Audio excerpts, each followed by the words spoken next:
Yeah, folks, my tractor, the big red ass.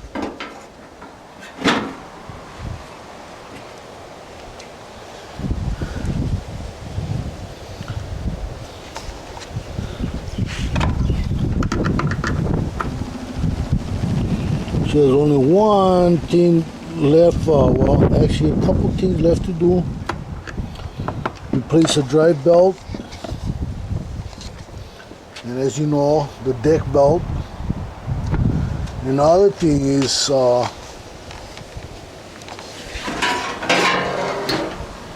after I bolt this plate over here back in place, before the fuel tank used to be in here, and that was the base.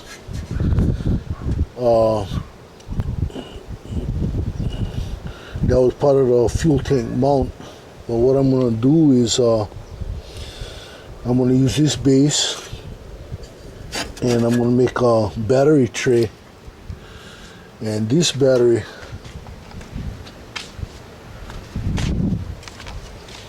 is gonna go in here. That way I got my running board free, and I can I'm not worried about, then I won't be worried about dropping that thing when I'm out working. It'll be a lot easier to start this thing when I get a better battery. And I've been using that and jumping the battery that's under the seat. Oh yeah, I'm still waiting. Money's tight, so it's just it's the only thing about it, you know. If I was back working, it wouldn't be too bad.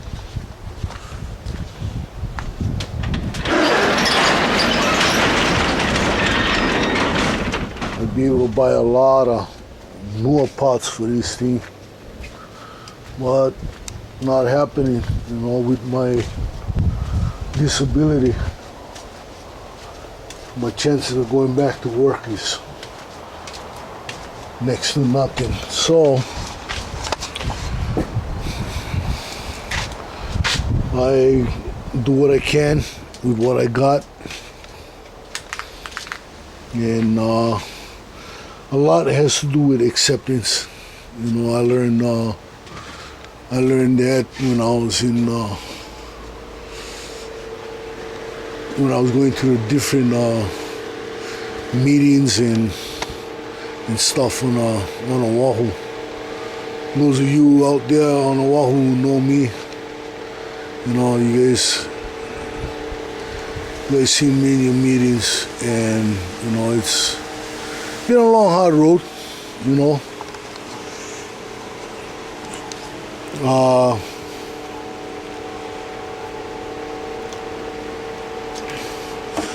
It was great to make some reconnections out there.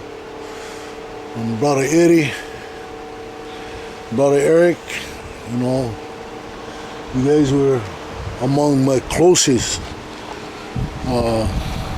in the NA family.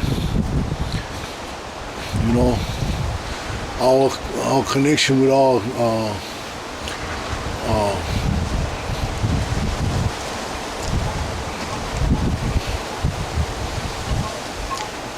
with our pack, the sick ones, sober individuals craving knowledge of never-ending sobriety. Wow. That was, for me, I still look at my connection to the sick ones as a part of my growth. You know, I had to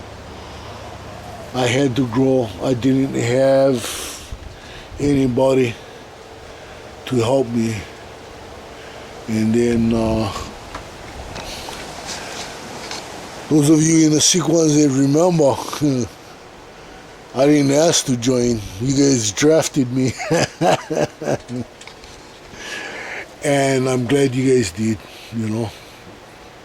You started me on a road to recovery like you wouldn't believe. You know, today I have over 14 years clean and sober. Oh yeah. Yeah. And that's the way I had to come off back then. You know, I needed that intensity. My recovery had to be as intense as professional wrestling. That's how intense it had to be. I had to come off that way. I had no choice. There was no choice, you know. It was come off that way, you know, or go home, you know what I mean? Come strong, man. Go big or go home, you know. That's what we used to always say, you know, in the hauling, you know, in the hauling world, you know, when I was driving trucks here, and, you know, when you haul topsoil, brother, you go big or go home, you know. Anybody that know our hills over here, man, we come off them hills, and you know, we come in on a mountain, you know, with a net weight of 49 or more tons, you know what I mean? Not gross weight. Gross weight would be way over that, you know. So everything I had to come. That's how I had to approach my sobriety. As heavy as I was as a user, I had to come on that strong for my recovery. That's the only way for me. Those of you out there that know me, men, women, you know, Napo, Pakiki, you guys know. You know, Lee had to come on. He had to come on strong. That's the only way he was going to survive this thing. Because I knew sooner or later I would be back here on a big, big island around the same people I used to be around. And what was I going to do? And what would I choose? And I chose that I would not go back to the old life. You know, I hear the things that happened to me in recovery. You know, all of you, Brother Eric, Brother Eddie. You know, I lost everything, and I told you guys my story. Welding equipment, everything. Guess what? You see that? Had I remained with the same bunch that that took me down and caused me to lose everything, I wouldn't have this machine that you guys see in front of me. This welding machine belongs to my uncle, the very uncle that taught me the welding trade. And I would have had one welding machine, a big welding machine like this, a long time ago. The only reason why I never got them was because of the guys I was hanging around with. My uncle didn't trust them. He trusted me, but he knew that if I got locked up, those around me would have sold everything, like what happened to me. And had brought me down so low that you guys remember where I was. It's up the red roof. That's how low drugs had brought me. And look now. Look what I get in front of me. This welding machine put out over 500 amps. And this is what I get in front of me. Why? Because I chose to do the right thing.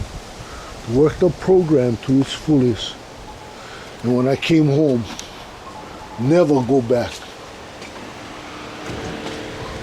You know, I have all these. This is my uncle's. These I bought in recovery.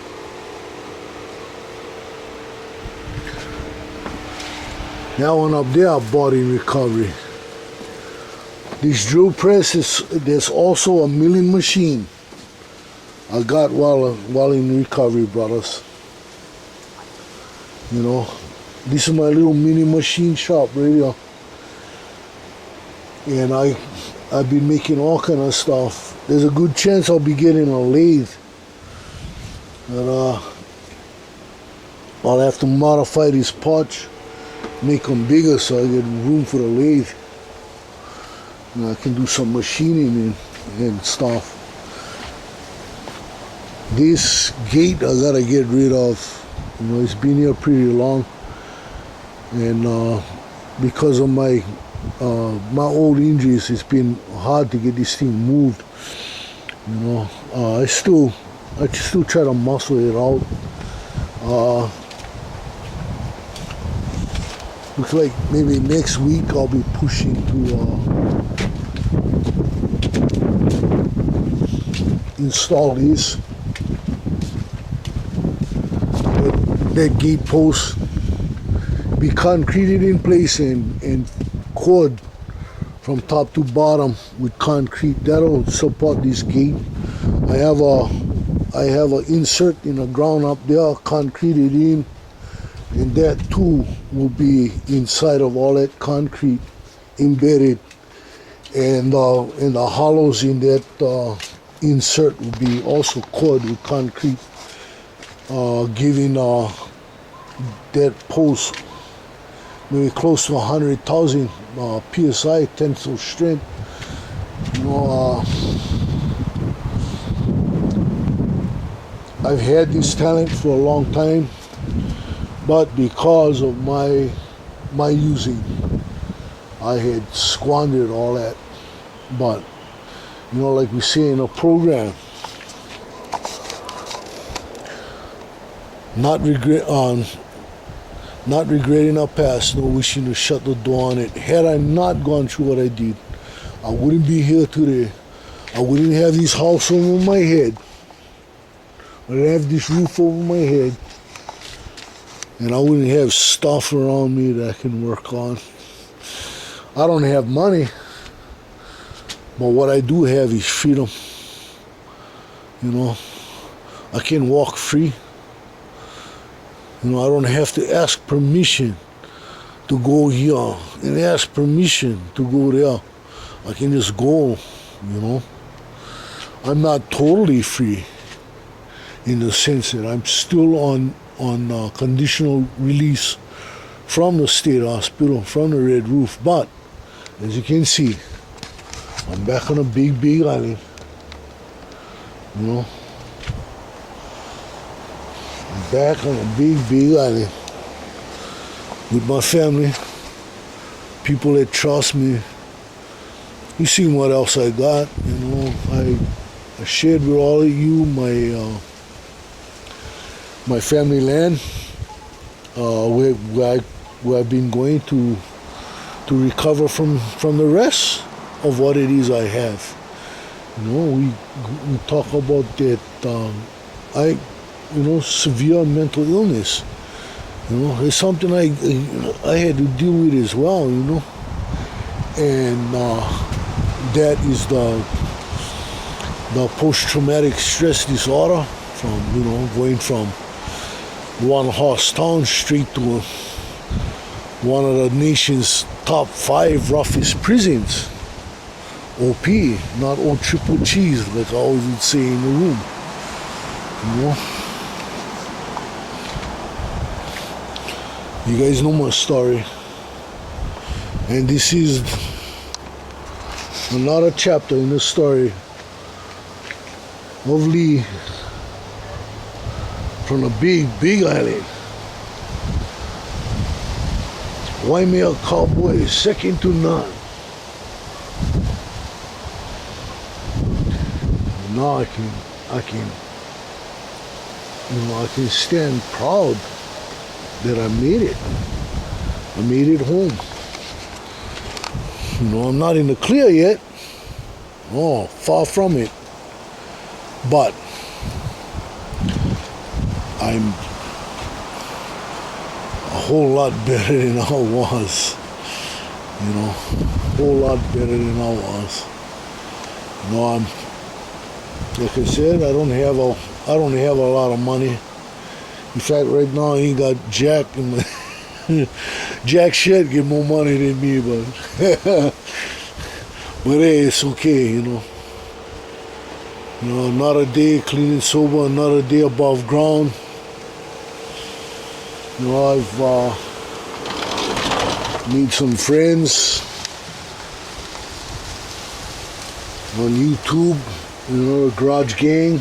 Some of the friends I have, there's a lot more. They haven't sent me the stickers yet. I have some stickers on my guitar. Other members of the YouTube Garage Gang. You know, I'm a member of that. The kind of stuff I do, you know. Mechanic work sometimes, and my welding. You know, a lot of guys look up to me because of that. What I can do with what little I have and the kind of welds I put out. You know, it amazes a lot of guys. And had I not gone through all of that, what I had gone through, I would never be home today. I would never have what I have today. I wouldn't, Kukui would not be a possibility for me, you know, to be able to go around there working on Hawaii, you know, make sure our lo'i has water, you know, all that stuff. And you know, it started where you guys are on Oahu, and I can never ever express enough my gratitude for all of you. You guys can help me along, man. Oh yeah, I was tough and this and that, but that toughness was going to ensure me my 14 years of continuous sobriety, you know. I needed help. I needed other people, and you, all of you, were the other people that I needed. You know, you guys helped me along, all of you.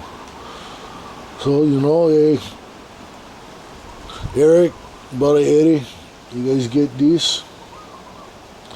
Pass them along, man. Let them know what the cowboy is doing today. You know, that I'm free, still sober. I met a meeting on, I have one meeting on Thursday called Keep It Simple up at Kalahikiola Church. And I have a beautiful bunch over there. We have some young local boys, you know, young Howley, all in need of this thing called recovery. And it's my turn to start doing service. I do service there. We have our Wednesday meetings down in Kukui, and I serve there as well. And I try to impart strength and wisdom to those who come along. So, yep, I really wanted to touch bases with you guys, show you guys what I got. It ain't much, but hey, still sober, still above ground, still free. I don't have cops chasing me around, none of that. You know, when I hear sirens these days, I'm not stashing everything, you know what I mean? Because really there's nothing to stash. But, you know, I'm not looking over my shoulder. I'm not worried about when they call me, because it's not a matter of when anymore. The only thing now is a matter of what do I do, you know, in this program. You know, again, you know, like, you know, mahalo anui loa for all you guys did, you know. Hey, I appreciate it. I really, really appreciate it. So till next time, my brothers, aloha.